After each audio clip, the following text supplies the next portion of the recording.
Hi, I'm Alison from Vintage Los Angeles, and I'm sitting here with Charlotte Deo and Michael Maglieri.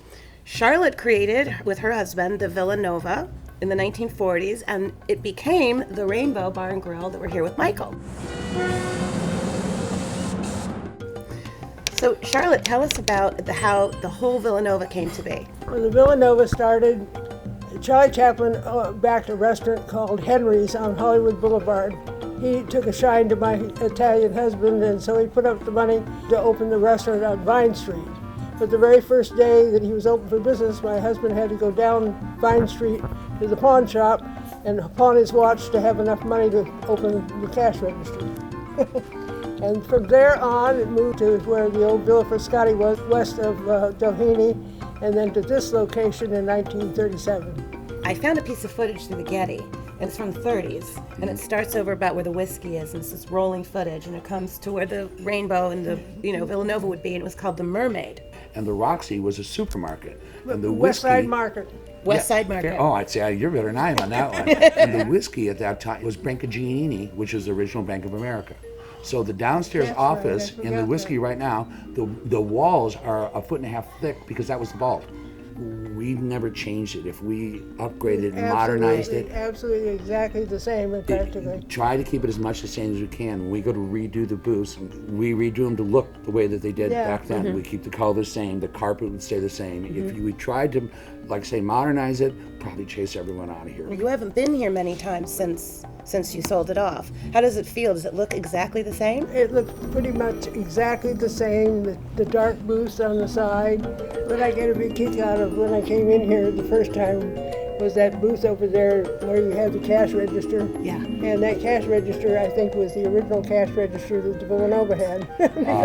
Cash registers are from 1943 or before. They only go up to $90, by the way. So if you have a $300 check, you have to keep ringing. Yes. And the Villanova skylight, Yeah, it was all when you first walk in the Villanova, entrance. Oh, actually, the front door in the ceiling, it's still in lights. Does to this day, right now, say Villanova in colored lights. It's in rainbow lights, but it's up there. Yeah. There's little strange things. I don't know if you remember, but that wine barrel that's on top up there, that opens up and you can crawl into there. There's nooks and crannies in this place because if you want to change the light bulbs where it says Villanova, you have to crawl through that wine barrel up there. I swear to God, the front of that thing comes off of that picture, and you go into the wine barrel, and that's how you get into the lights. Tell us who was sitting at all those booths. Well, for one thing, table 13 was always Jack Webb. After they finished filming Dragnet, they came in every Friday night. And over on this side, every night after Dean Martin separated from his family, he sat on table 2 and had dinner with his agent, Mort Viner, because Dean Martin was from Abruzzi and he loved the food that we served here. Didn't you say that Don Knotts came in here with a different girl every night? All the time. That he was like one of the most popular. Mr. Milquetoast always was the big lover. He always had some gorgeous creature with him, and it was always astonishing to me that whatever he was really a Casanova. Marilyn Monroe and Joe DiMaggio sat on that side. Mickey Rooney arranged for her to meet Joe DiMaggio here for dinner, and then they struck it up so fast that Mickey Rooney was out on the street and he was very furious. Then Vincent Minnelli proposed to Judy Garland here. Actually, he proposed to Judy Garland here, and then after he was divorced from Judy Garland and married Denise, they used to come in and entertain here all the time. In your day, it was Judy Garland, and when I came into it, it was Liza Minnelli. So we just took it up another generation. Switched a generation all at once, yeah. Definitely. And then Mickey Cohn was shot right out here, right? Right next door at the, what was it, where Gazzari's became. It was the Gaiety. The Gaiety. Gaiety. Yeah. Yes, it was a deli that most people won't remember, but it was the top deli in Los Angeles. Do you remember that attempt on his life when they tried to kill him? Oh, well, my husband, they had dinner here that night, Mickey Cohn and John Stoppanato and whoever else you want to mention. And they walked out front, and my husband, being a dummy, walked out front with them to say goodnight. And he was standing right out front there for about 10 minutes waving them off, and they went next door. And then after they came out of next door was when they got shot. And one, Nettie Herbert, who was one, how do I remember that name? Good. Was one of the people that got shot. who later ended up very poorly. Right. She means dead. Right. I hear you.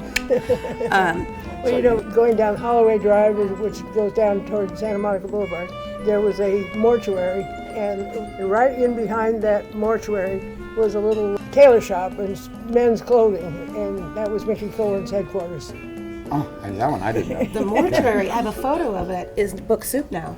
In Charlotte's family's time when it was at Villanova, it was movie stars. It was Rod Taylor.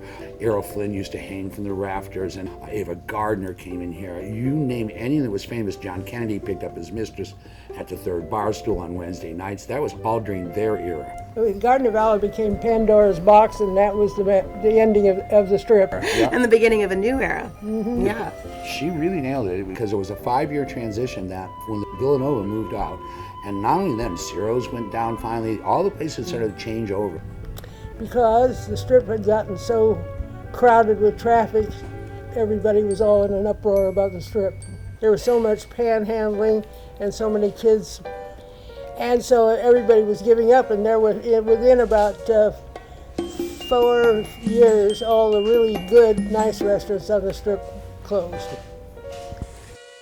Now at that time, the whiskey's exploding. The whiskey started January 1964, and as Charlotte just said, it was a big change going over on the Strip.